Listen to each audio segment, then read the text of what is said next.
with Regulator Watts, it just like stops and then goes and does something totally different. I think it adds to this kind of like very raw, unhinged quality. And I kind of get the impression that there was an effort to make things quicker. There's no need to go around. Let's just go from part A to part B. They're totally different. They don't need a. And then also the other like branded part of like Aphex Twin is his face, which is like sort of a nightmarish, super surreal sort of to somebody that's never heard him, still kind of like compelling and appealing.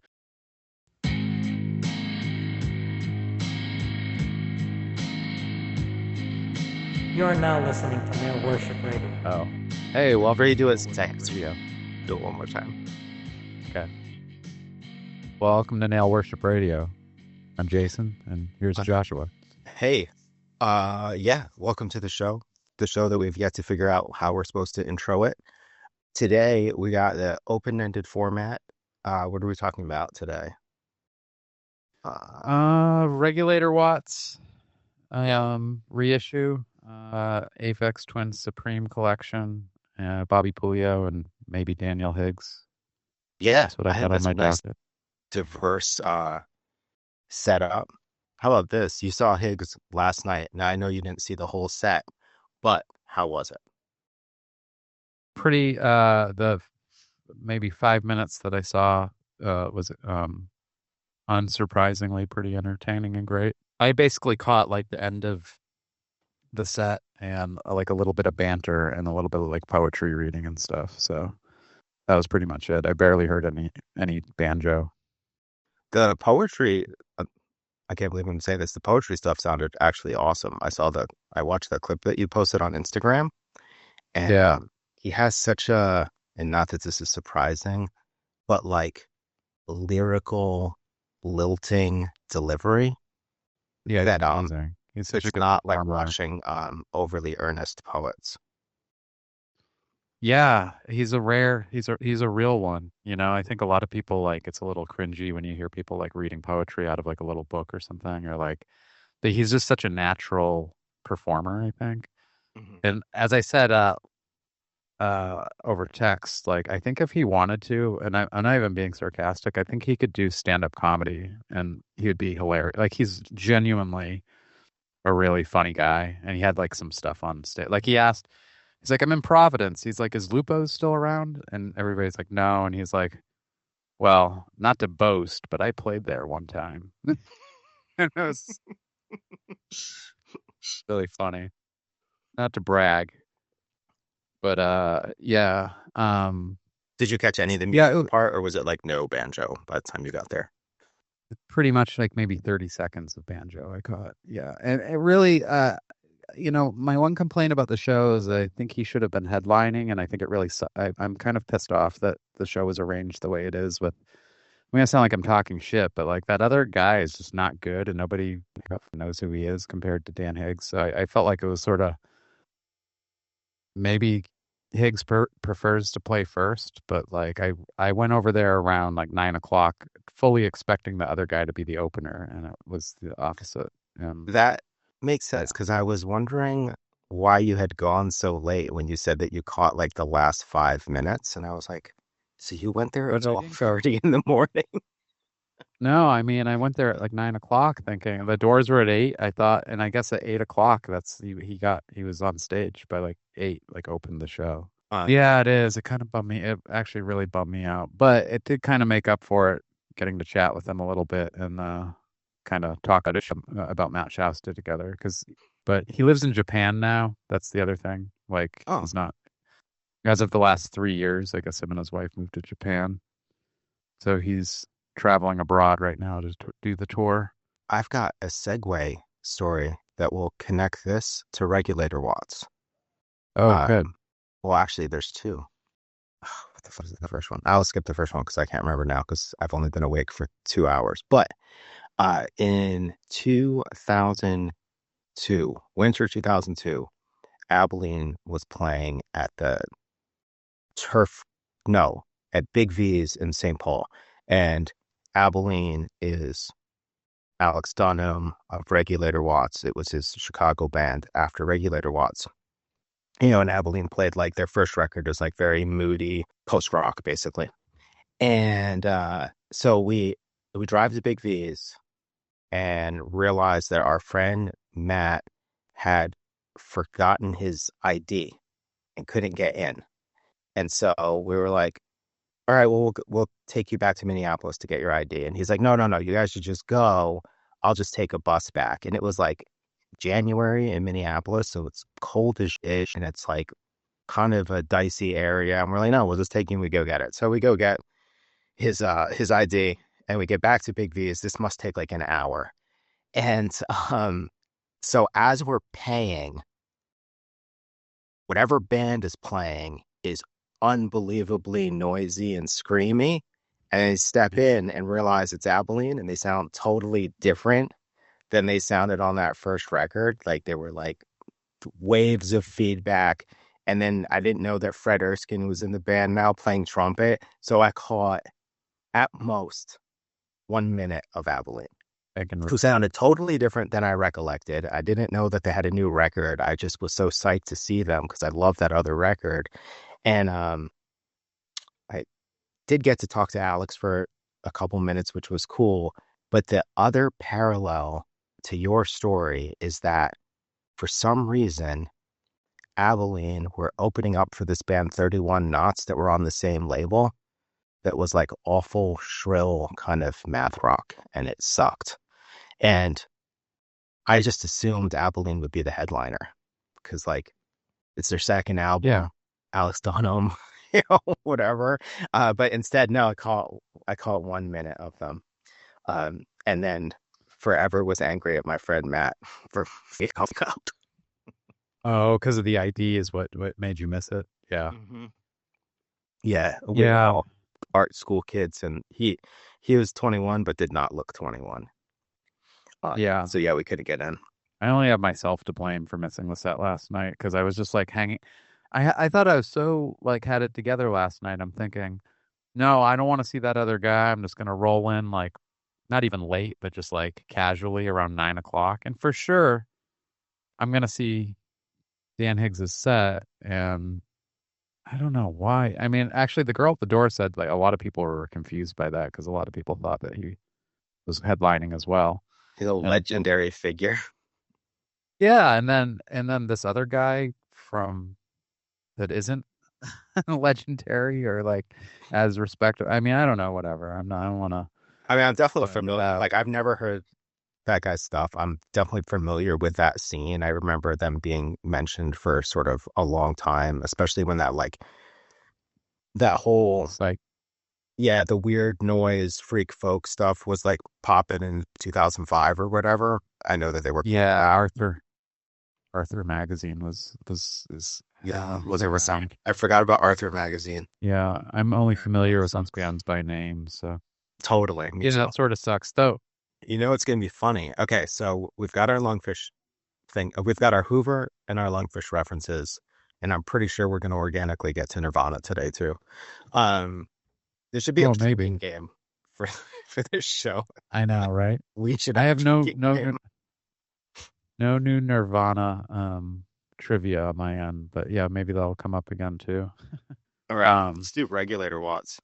So okay, let's skip some background real quick. So Regulator Watts was a DC band that existed, I believe, from 1995 to 1997, and it was Alex Dunham of Hoover and Wind of Change on guitar and vocals, Cret Wilson on bass and vocals, and Arif Sless-Katan on drums.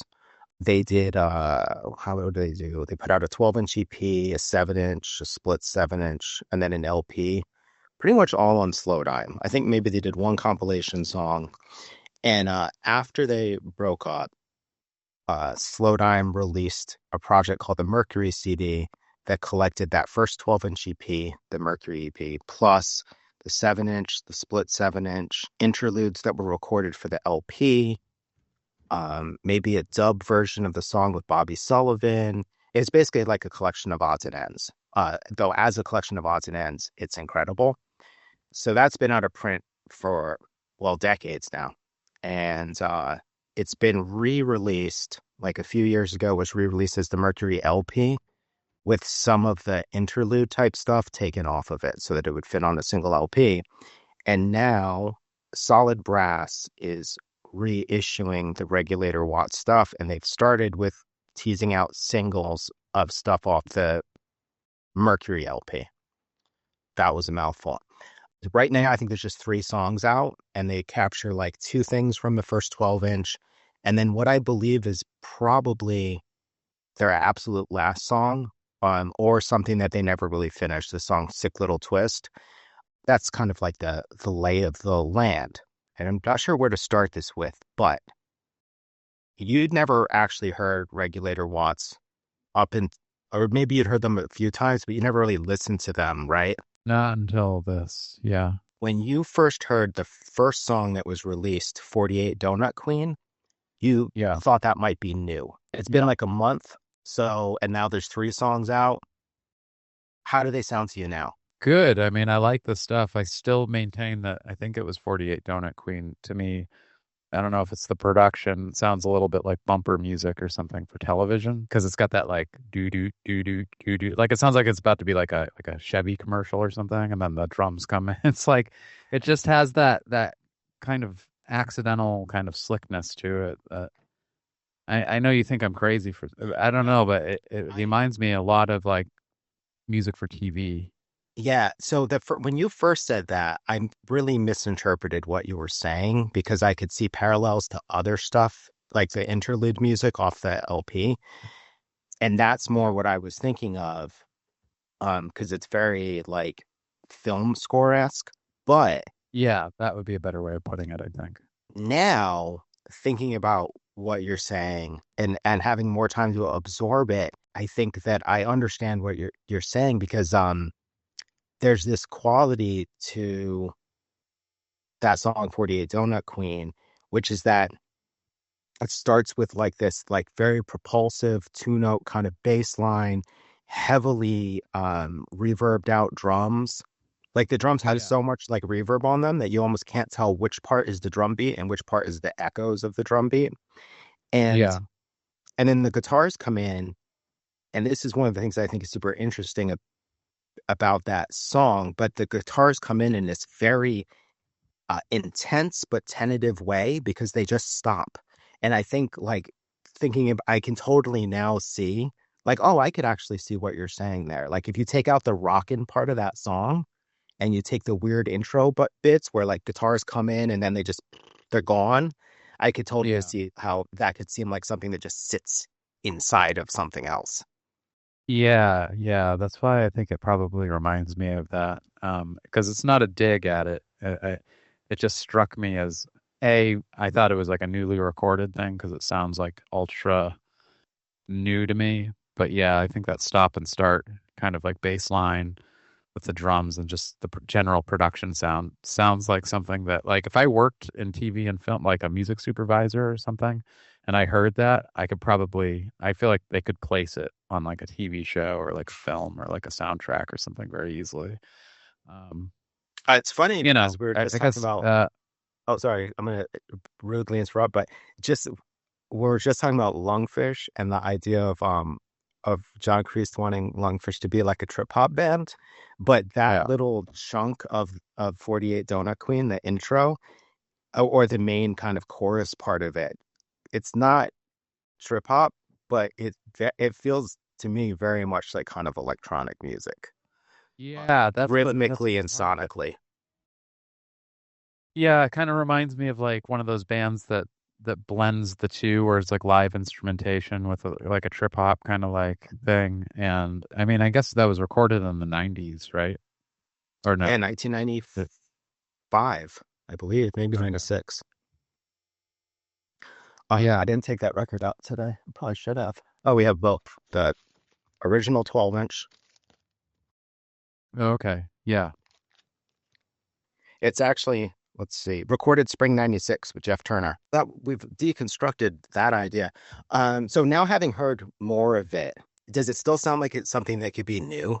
Only that one song. Not that the other stuff sounds dated. It's just the other stuff reminds me like a lot of Hoover and that kind of I mean, it sounds like what you would expect Regulator Watts to sound like, I guess. Whereas I think that 48 Donut Queen is a little bit of that mixed with like, yeah, some kind of That third song they put out, the Sick Little Twist, the one that has Kret singing, that's like an interesting example of it's almost like an unwound B-side in that, and you haven't heard their whole discography, but it's clearly not as good as the rest of their stuff, but it's got a charm to it to where it's always been one of my favorite Regulator Watt songs, even though Sick I Little just feel like Twist. you can tell it's not finished. Like the intro part goes on too long. Like you think it's going to kick in and Right. it doesn't, but it doesn't build tension. It's just like I feel like you're listening to them work out the song a little bit. But that riff is funny because like the main riff is like a quintessential, like it's almost like a stereotypical Regulator Watts riff. Like it's the core of the band is like that kind of swinging riff that does sound almost like early Hoover. Yeah, yeah, that stuff. I mean, they sound so close to Hoover to me that but not identical, but like enough that I like it's very recognizable as like Alex Dunham, and that's what I like about it actually. What do you think about that instrumental song? What is it called? Final Lexicon? Is that what it's called? Actually, I that's what don't it's think I called. heard that. Los Angeles is the instrumental. The one that's like chin, chin, chin, chin, I chin, liked it. chin, chin, chin, chin, chin, chin, chin, chin, chin, chin. That song is, Yeah, is I like one it a of lot. my favorite songs of all time.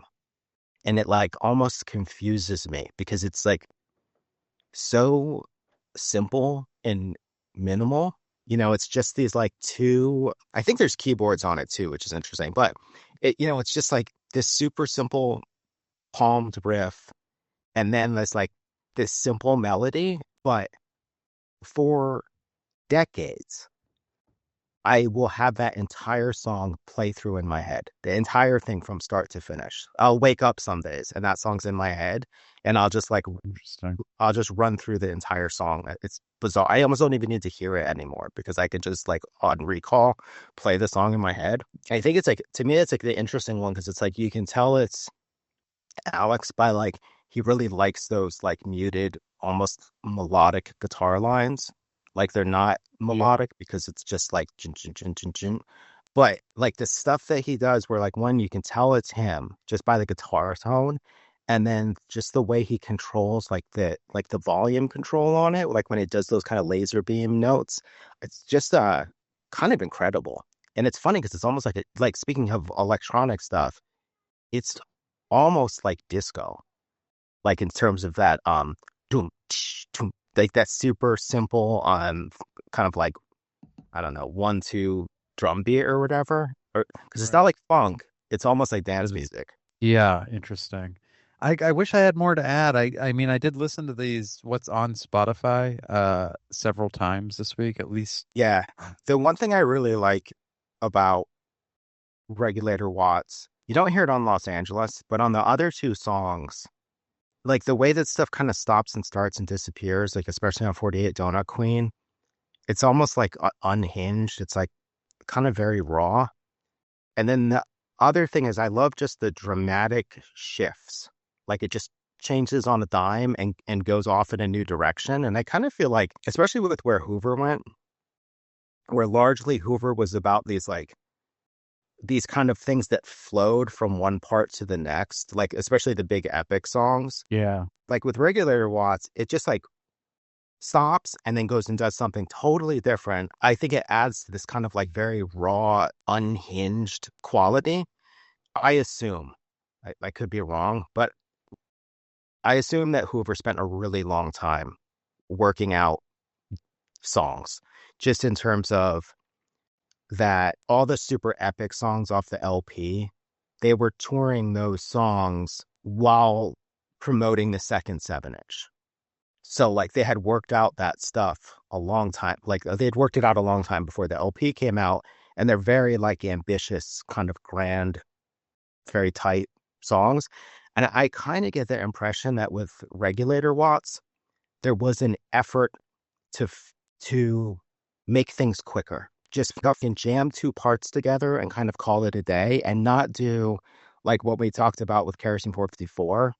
Always find really perfect connective tissue between two parts. I Yeah. feel like with Regulator Watts, there's no need to go around. Let's just go from part A to part B.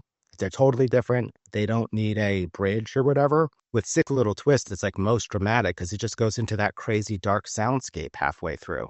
And then never goes back to like the original. It just goes off and does this totally different kind of noisy post-rock thing, which I love. I mean, I think that's the thing I like about Regulator Watts the most is there's like a very kind of raw, unhinged quality that doesn't seem obsessed with figuring everything out. I don't know. I might prefer the sort of more expansive dubby qualities of Hoover over the Regulator Watts stuff, or maybe not prefer it, but it's a noticeable difference. And I think with this stuff, yeah, I don't know.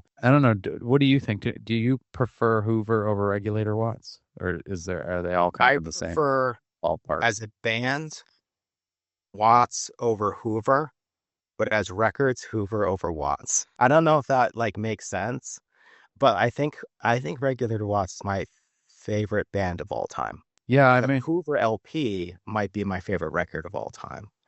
I'm not sure what it is. I don't know if it's the spirit of the band or what they achieve in the moments that I like the most.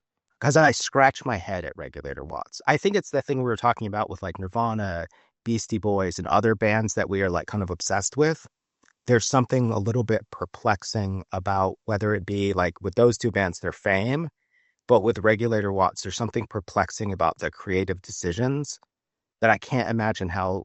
True. Part of me doesn't understand how they came to be because again, there's like that unhinged quality to what they did. And another related band, but I just want to recap just for fact checking sake, but Crown Hate Ruin was Joseph McRedmond, right?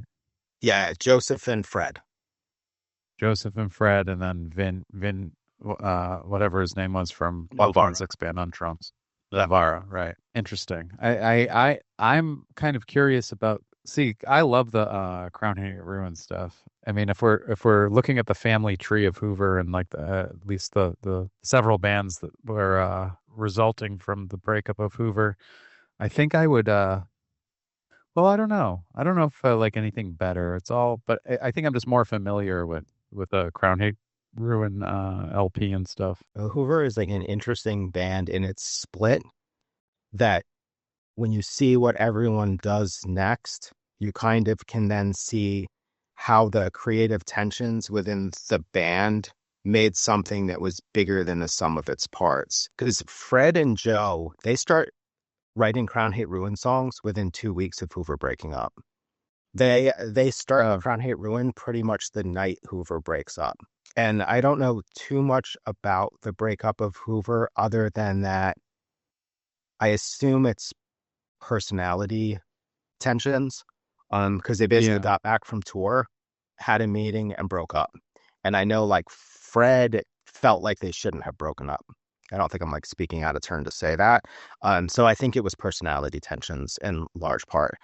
So they break up. Those guys do Crown Hate Ruin, super stripped down, no distortion on the first 2 7-inches initially. They start writing basically pop songs, very traditional, like verse, chorus, verse, and they're trying to do something new, I think. Chris starts The Sorts, which is basically a funk dub indie rock hybrid. And then Alex does Regulator Watts, which also has some of that dub influence, but it's really raw. When we saw Regulator Watts, they seemed very volatile. They played the Rockets of Chicago 7-inch as one of the last songs. And it goes into like a whole second part. Alex and Cret, I think, stopped playing and the drummer kept playing. And then he looks around and he was like, what the fuck? And he's like, all right, I guess we're done. And he puts the drums down. And I guess that at some point they had discussed not playing the second part of the song anymore. And it would just be the first part. Oh. But like they were so out of sync. And there was like another song they played off the LP, which is like live. It looked like they coughed up and started over. On record, it sounds exactly the same. Like it's so ramshackle and crazy that I think that you put all of that, you take all of that stuff, you put it together, you get this explosive little ball that is Hoover. But then if you add personality tensions to that, I think that I can see why they had a hard time staying together, but I can also see why they keep coming back together because they are an incredible mixture of Hoover you're ideas. talking about. Yeah. Yeah, interesting. Did Joseph McRedmond do anything after Crown Hate Ruin? I guess He this had is a another question. he had another band, I can't remember what it's called, with Vin Novara and someone else, and it's escaping. I think it's called A Perfect Souvenir, maybe. And it was Mike Harbin that was in Admiral, and Navio Forge might have been in that band too. They didn't record anything as far as I know. And then there was another band called Rancho Notorious. I don't think they recorded anything. And then he plays on the last Sorts album. He joined the Boom with Fred, and he joined him with Doug Sharin and Fred at some point too. Oh, go ahead. I got one other Regulator Watts question for you. So Alex played 2 Marshall half stacks, and Oh, okay. in our previous thing, you described the guitar tone as being like a drippy wet marker as a compliment. We talk about that Did guitar I say tone a that? little bit. Yeah, you said it was like a super wet, drippy marker, Oh, interesting. I don't which I remember thought was saying that, but great. yeah, that's how I probably yeah I stand by that comment. That Interesting. sound, so you just said that like the most likely effect of the the 2 Marshall half stacks is that you're sending the signal to 2 places at once that then can have 2 different settings going on, and then as they blend together, they're going to interact with each other, but they're also going to like have differences. Does that seem fair?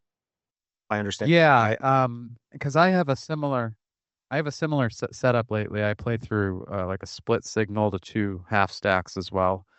The size of the amps is kind of not irrelevant, but it's a little bit arbitrary to the point. But what the whole idea behind it that I understand, at least why I'm doing it, is blending the two tone. It's like taking it's like a palette of sound, and you're just like blending 2 different sounds together to make kind of like an interesting guitar tone. I don't know how common that is, but if that's what Alex is doing, that makes I sense. don't know if it's common because the thing that stands out to me is the guitar tone is insane.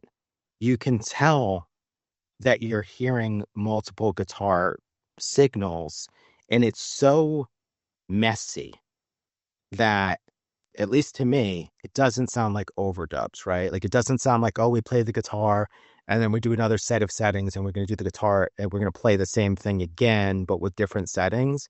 It really does sound like this kind of out of control, very gestural sound. Like I think on Los Angeles, when it's just doing even that muted chord thing, there's the jin jin jin jin jin jin jin jin jin jin jin jin jin jin jin jin. You can hear the Yeah. melody, but you can tell that tons of ish is just happening in the peripheral of like kind of signals bouncing off of each other and whatnot. It's pretty incredible Right. sounding. It's very full frequency. And it's funny because like thinking about like power trios, I listened to Right. like for contrast, Shellac at Action Park the other day, which Yeah. has like maybe the greatest guitar sound of all time, but very clean. It sounds like one guitar doing one thing. And then you contrast that to like Alex's approach of like creating a wall of noise with just one guitar. And he's just, just sending the signals all over the place. It sounds like if Merzbow was playing guitar, basically. Like if you had that full frequency assault, but with melody or something in it, or with riffs, it's pretty wild. Yeah. What was I just thinking about in regards to that? Shellac, amazing guitar tone. I mean, you're obviously it's Steve Albini. He's obviously paying attention to a lot of the specifics. Okay. Sorry, I just spaced out completely. I think we should move on to other topics, All right. maybe. That's Regulator Watts. Um, So Supreme just did this massive collection with Aphex Twin. And the thing that stood out to me, so Supreme does these collections with artists all the time. Like some recent ones that I can think of is like they did a Melvin's collection where I think it was like a few t-shirts with album art, maybe a hat or two, maybe a coat or something like that. And the what they do in these collections ranges very often. And then they did, who else have they done them with recently? MOP, Public Enemy. Another one that stands out to me is the Ghetto Boys. But this Aphex Twin one. So the big difference between this Aphex Twin one is the degree to which they did a ton of stuff. Pants, coats, button-down shirts, t-shirts, hats, just this massive plethora of stuff compared to what they've been doing recently, which is usually like a couple shirts, a couple hats, maybe something slightly more elevated. But with the Aphex Twin thing, clearly they were inspired and they went and made a ton of stuff. And I'll say one thing I noticed was I haven't seen a bunch of Supreme stuff sell out in a really long time. And this stuff is very expensive and sold out instantaneously. And I don't necessarily think that that's specifically because of Aphex Twin fans. My thinking is this stuff was so interesting and that then it was attached to a cult artist that the combination of the two is what made it sell out. And I don't think it was just that it's Supreme or just that it's Aphex Twin. Yeah, it is some of the better Supreme stuff I've seen. I generally don't love. I'm not a fan generally.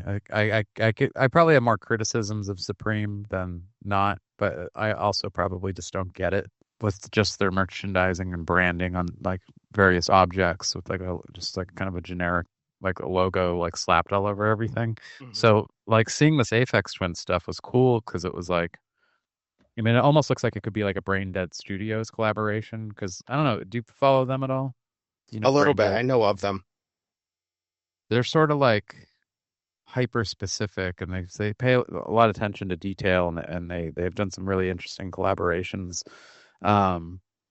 This stuff almost looks like Brain Dead stuff, which is cool. Like it's like a real cut and sew collection. This is where actually I can pull a little bit from my limited knowledge and experience of the fashion world and stuff, but I'm not surprised that the Aphex Twin collection was like very expensive because it was probably very expensive to make, and there's just a lot of it's not just like print graphic T-shirts and hoodies and stuff like that. So I can see how it would appeal to people that have never even heard Aphex Twin, but it is an interesting thing because the whole branding of Aphex Twin kind of boils down to like two things. One is like that logo. I'm going to show it on a coat here. Let's see if we can see that on the thing. You can see it on the back there. Yep. There's camo. And then also the other like branded part of like Aphex Twin is his face, which is like sort of a nightmarish, like super surreal sort of like I can see how that would appeal. It would just be like to somebody that's never heard him, still kind of like compelling and appealing. But I would say that maybe the cult status of him is so big that I think it probably did generate quite a bit of sales. Anyway, yeah, it's pretty awesome. I don't know that I'd ever wear anything like that because but I like the disorienting nature of the fact that like it's like a shirt with like a giant face on it, like it's like a giant head. Yeah, here's what I was thinking about with this stuff because I don't necessarily want to be like, oh, it's dope and blah blah blah. You know what I mean? Because it's not like a whatever, a streetwear podcast. But what struck me about it is like these two things that I think are super interesting. The first is that Aphex Twin has this amazing, at this point, vintage, but also quasi-corporate logo, the sort of abstracted A shape, which when they put it on stuff like pants, that looks killer. It just looks killer, just like that. And the fact that, like, if you didn't know what it was, you'd still be like, that looks super cool. Like, what brand is that? It's not like putting most musicians' logos on things. It would either just be initials, it wouldn't be like abstract or whatever, or it would be like filled with meaning. Like, if you did the same thing with the Public Enemy logo, oh, those are Public Enemy pants. That's neat. But it wouldn't be like, whoa, those pants are cool. You know what I mean? Aphex Twin's a little bit more vague than that, I think, in this whole, like, it's pretty post-homo. Yeah, totally. And Uh, granted, I understand that logo is also very recognizable at this point, having been in use for like 30 years or something like that. yeah. Um, but there is something about it that it's like abstract enough that it's interesting. And then the other thing that I think is cool is he is like one of the few like independent artists that crafts imagery, not album art. So like when they did the set, the like collect when Supreme did the collection with the Melvin's artwork is cool. There's only so much Yeah. that you can do with it. It's just collages and stuff like that, and it's cool. Yeah. But it is not imagery. All this stuff that It's like Aphex Twin iconography. did, yeah, like look at this insane sweater. If you saw anyone wearing that, you'd be like, "What the fuck is that?" If you didn't know what it was. And so I think like It's pretty good. he's like created all this like disturbing, iconic, but engaging imagery. And the only other people that do that in general are pop stars. But this collection of stuff shows you the richness of making images versus making more graphic design or more album art per se. You know what I mean? Like I can't think of any bands I like where their visual identity of what they've made could be translated in this way. You know, does that make sense? Like Yeah. Yeah. There's not a lot. I mean, independently, once you get into like pop stars, I could totally see it. Like Lady you Gaga could do do this, but June of 44 well, can't. craft work. Well, craft work could. Like, there's definitely precedent for it, but I think the people that have built that up definitely are like more sort of full. They're not like they're more artists than they are like rock stars or whatever. And that's how I think Aphex Twin, he's like a studio artist. And I mean, I guess he plays live too, but I mean studio in the sense of like he's a as much a visual artist in his own way and a Mhm. visionary as he is like a techno DJ or something like that. Even I mean, I've never seen him live. I had a friend that went and saw him in like '96, and like I think I told you, like he just sat on a couch on stage with like a laptop like in his lap, and then there are like two guys in like bear costumes like dancing on either side of the couch, and that was the show. And it is sort of like this like conceptual leaning with him, where his stuff is presented in a way that's unexpected. Yeah, and Um, it's funny because like as clothing, it's so strange because it's almost like the imagery is almost like what do you call it? Like body horror. yeah, Because it's always like yeah, even though it's photography, it's always like warped or off in some way, whether it's like his face on like a bikini body or yeah. just the like group of dudes with like various like stocking masks on and whatnot. Well, a lot of that also has to do with his collaboration. I mean, Chris, is it Chris Cunningham, the guy that did all his videos and stuff? So it is sort of like working with the right people in order to create that. Like, it's very Bowie, David Bowie, also uh, kind of, you know, is like that as well. Um, One could argue Yes. that Ziggy Stardust is like kind of iconic in the same way as a character, like, and album artwork is like deeper than usual. Um, but yeah, I feel like, and this was where I was going to tie it to Nirvana, but specifically, what's the last album called? in utero. In Utero, right? And like I bought you that In Utero Gap shirt, and I was in Target the other day. I almost got you another In Utero shirt from Target. But I Should noticed collect them. as I was like thinking about it, that's the record, that's the stuff that you see all the merch about. Nevermind is just going to be a Nevermind shirt with the album cover art. Bleach will just be Yeah. a shirt with the album cover art. But In Utero has actual imagery. Well, it's artwork. That's that. Like Yes. the author of that artwork is Kurt Cobain. Like if you have the album, the entire thing was basically designed by him. There's the artwork on the back too with like babies and like and there's a good video maybe I'll send you, but it's a video specifically about Kurt Cobain's creative output as a visual artist, and the guy was good. I mean, I think I know he wasn't the director, but I think he did art direct like the heart-shaped box video, which if you watch it, it looks like it's amazing. It's like a really interesting. video, and then like the stage design for In Utero. I feel like this is the second time I've talked about this same exact thing. Yeah, I mean the guy was a visual artist in his own right, and I feel like In Utero is like the only album that they did where it was expressed in that way. Oh, it's Like by like Anton as Corbin. oh, the video? Yeah, yeah. Which, not that Oh, he okay. came up with all the ideas or whatever, but he did direct it, and that's actually pretty interesting, right? Because he's like the guy who photographed Joy Division and U2, When New Order, and all that stuff, I mean it looks which I generated a lot of that iconic images. yeah, the his stuff looks amazingly fresh over the years. Like I know there's that kind of well-known Joy Division video too that he did.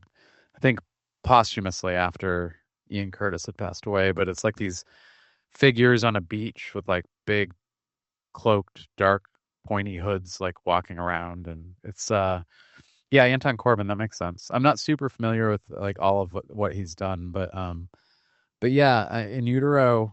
I mean, it's funny too that that imagery of like the woman with like angel wings sort of kind of reminds me of like those murals that chicks like to stand in front of where it looks like they have like wings. So it's a little Yeah. like I get, that part, but like I actually think I like the anatomically like the sort of invisible woman with like her organs showing, and like I think it's pretty strong imagery. And then also I think the stage design for the In Utero tour was really cool. I think I showed you I had like a tree on stage with like, Yeah. and the figurines and the different stuff to kind of create like an environment than what they had been. Because yeah, the other two albums don't have. I mean, I love the cover of Bleach.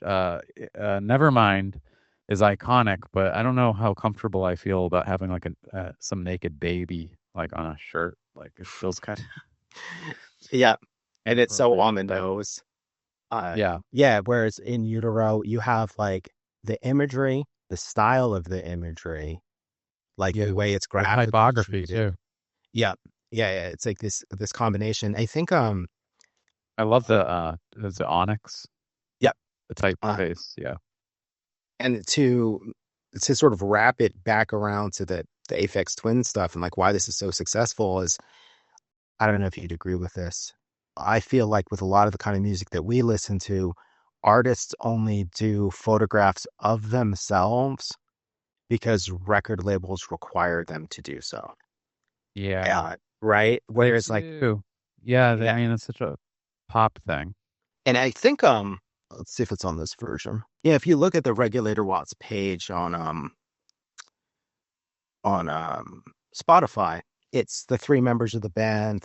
They're kind of dressed the same, and they're in front of whatever Alex's old whatever I don't know car it is, Dodge Charger, Mercury, or some ish whatever, some vintage 60s muscle car.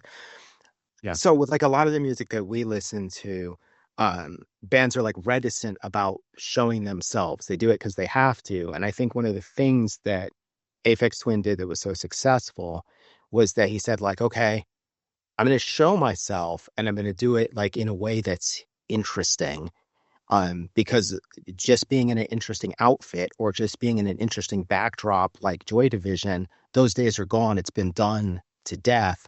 So what can I do where I take my picture, but I do something memorable with it? And I think that if more people did that, in general, they might make, at least in the visual landscape, a bigger impact. yeah, because it's a bit trite, right? It's like the whole band photo thing is like tricky because it's like you're trying to represent who's behind the music or whatever, but it always just comes off as like very stock and like boring.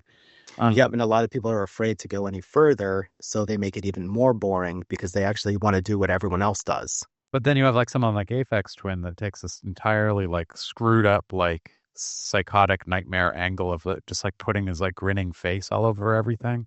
I think that started with that album I Care Because You Do, and I think that was the first time his face was like where he started using that. I don't know if you know that record, but Mm-mm. it's yeah, it definitely is enduring. I don't know. Well, there's another side conversation here too if you wanted to talk about Bleach, but it's less about Bleach and more about the fact that I love the way Sub Pop branded themselves in the early days, where it was a matter of like good typography and specifically Charles Peterson's photography, which is like, like the black and white. And I mean, he's a really good photographer, like live band photographer. I don't think he took the photo on the cover of Bleach, however. I think that was Tracy Miranda, which was Kurt's girlfriend at the time. Like the 7-inch, what was it? The singles of the month club, like how they for Sub Pop, it always had the same like format, like a photo and like a bar, Yeah. black bar up top with the logo of the label and stuff. The one thing that, as you were describing that made me think of was with the Discord bands, how I hope this isn't like dissing Discord too much, but I don't feel like Discord has a lot of like very iconic record covers. Really? But not as much Hmm. as they have iconic photos that they ran in ads. Like Oh, they the had photo of iconic, Higgs. but it would be a Fatigues. catalog thing, and it'd have a Yes. list of like the releases next to it. Yeah, they definitely. But I would disagree because I think like going back to even like the Flex Your Head comps are like so striking. Like Oh, I guess the I would shot think of about like the the early ones, but I feel like yeah, eventually most Discord records start to look like just sort of stereotypical graphic design with very few standouts. Um, true. but Probably those partially. ads with the Pat Graham photos, like when Yeah, people so thought of Lungfish, they thought of Dan Higgs, hands crossed, tatted up, wearing fatigues. Like the what era is that? The record before Sound and Time.